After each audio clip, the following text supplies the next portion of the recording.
बिस्मिल्लाहिर्रहमानिर्रहीम। अस्सलाम वालेकुम। सारा इन द किचन में खुशामदीद। आज मैं आपके लिए जो रेसिपी लेके आई हूँ बहुत ही मज़ेदार है। स्पेनिश ऑमलेट की रेसिपी है। बनाना बेहद आसान है। मैं आपको बेसिक बनाना सिखा रही हूँ, इंशाल्लाह इसमें वेरिएशंस भी बनाना सिखाऊंगी। किस तरीके से बनती है, थोड़े से इंग्रेडिएंट्स हैं, नोट कर लीजिए।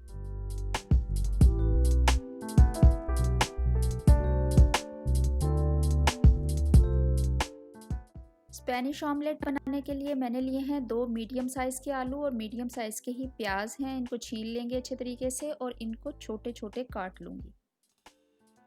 आप इसको बहुत ही थिन स्लाइसेस में काट लेंगे, बिल्कुल ही बारीक बारीक आलू कटेंगे और बिल्कुल ही बारीक बारीक स्लाइसेस में प्याज काट लेंगे। अच्छा, कभी मैं ऐसा भी करती हूँ कि मैं इसको कद्दूकश कर लेती हूँ आलूओं को, और बहुत आसानी से वो गल भी जाते हैं और बहुत ही अच्छा सा ऑमलेट बन जाता है। इंशाल्लाह मैं मुख्तलिफ़ तरीक़ों से आपको बनाना सिखाऊंगी कि मैं इसमें वेरिएशंस क्या करती हूँ। कभी आलूओं को कद्दूकश करके डाल लेती हूँ, थोड़ा सा चीज़ ऐड कर लेती हूँ, फिर थोड़ा सा पाकिस्तानी टच देने के लिए उसमें जो क्रश्ड चिली डाल लेती हूँ। देखिए, मैंने आलू और प्याज जो है वो रेडी कर लिए हैं। अब मैंने एक पैन लिया है, नॉन स्टिक पैन है। इसमें मैंने डाला है आधा कप के करीब ऑयल, और इसमें सारे के सारे सबसे पहले मैं आलू डालूंगी और इनको आपने हल्का हल्का फ्राई कर लेना है। और आपने इतना फ्राई करना है कि ब्राउन ना हो, लेकिन आलू जो हैं वो अच्छे तरीके से गल जाएं।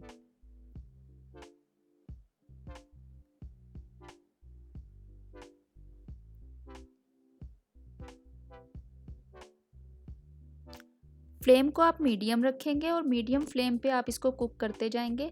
अच्छा, ऑयल मैंने इसलिए ज़्यादा डाला है कि मुझे आलूओं को पकाना है, ब्राउन नहीं करना, इनको अच्छे तरीके से फ्राई करना है।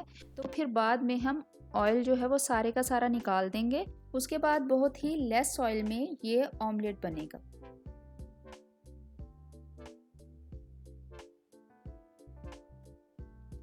3 से 4 मिनट लगेंगे, आलू अच्छे तरीके से कुक हो जाएंगे क्योंकि मैंने बहुत ही थिन स्लाइसेस में काटे हैं।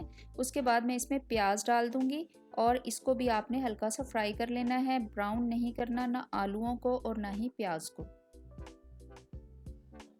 मैंने आपको स्ट्रिंग पराठे के साथ नाश्ते में एक चीज़ ऑमलेट बनाना सिखाया था, बहुत मज़ेदार। मैं आई बटन में उसका लिंक डाल दूंगी।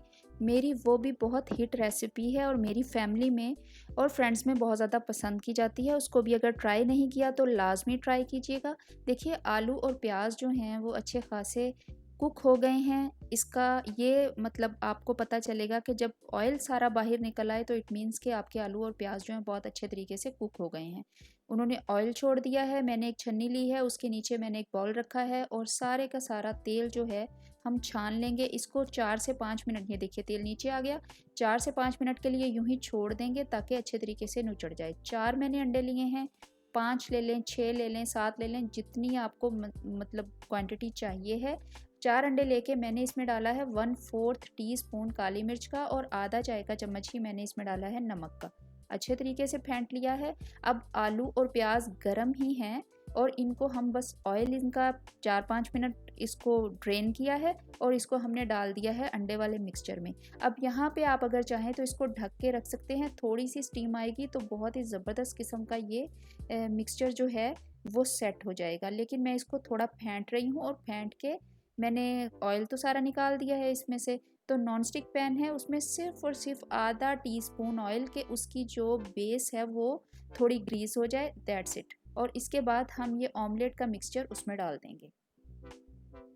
फ्लेम को हमने मीडियम रखा है। देखिए, ऑयल जो है जस्ट हाफ टी स्पून है और इसमें हमने डाल दिया है ऑमलेट को और इसको थोड़ा सा आप कांटे से सेट कर लें। अच्छा, मैंने बहुत ज़्यादा अंडे नहीं डाले। बहुत फुली केक जो बनता है वो बहुत ज़्यादा अंडे डालने से बनता है। मुझे इस तरह का ये ऑमलेट पसंद है। अगर आपको ज़्यादा केक चाहिए तो आप इसमें 1 से 2 अंडे और ऐड कर लें, यानी 4 अंडे हैं तो आप 6 कर लें या 5 अंडे कर लें।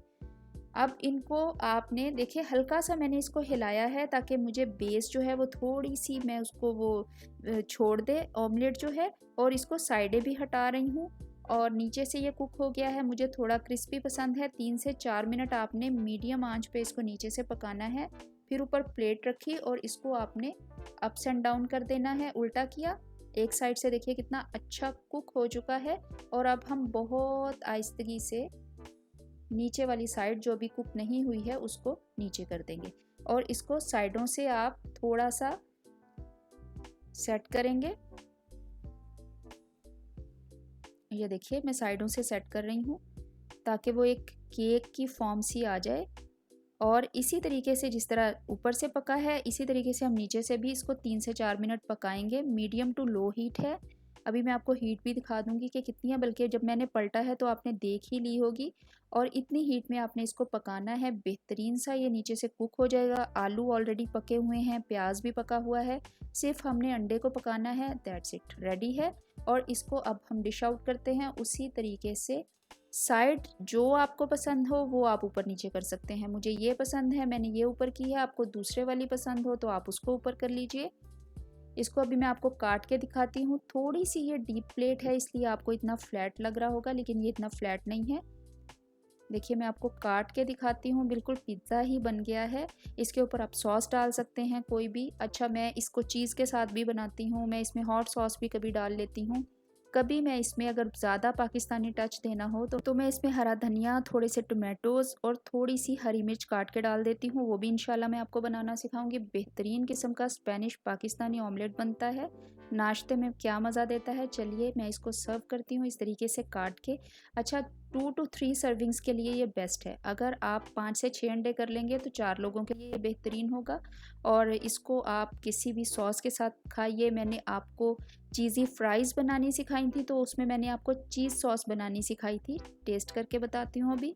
लाजवाब है, हमेशा की तरह बेइंतहा लाजवाब बना है। मुझे बेहद पसंद है ये नाश्ते में। साथ में गर्मा गर्म कॉफ़ी का कप हो तो क्या ही कहने इस ऑमलेट के। आप इसको लाजमी ट्राई कीजिएगा। अगर मेरी रेसिपीज़ अच्छी लगती हैं तो लाजमी जो है वो अपने फ्रेंड्स एंड फैमिली के साथ शेयर किया करें। मेरे चैनल पे नए हैं तो इसको सब्सक्राइब करना मत भूलें, साथ में बेल का आइकन भी दबाएं। बहुत शुक्रिया।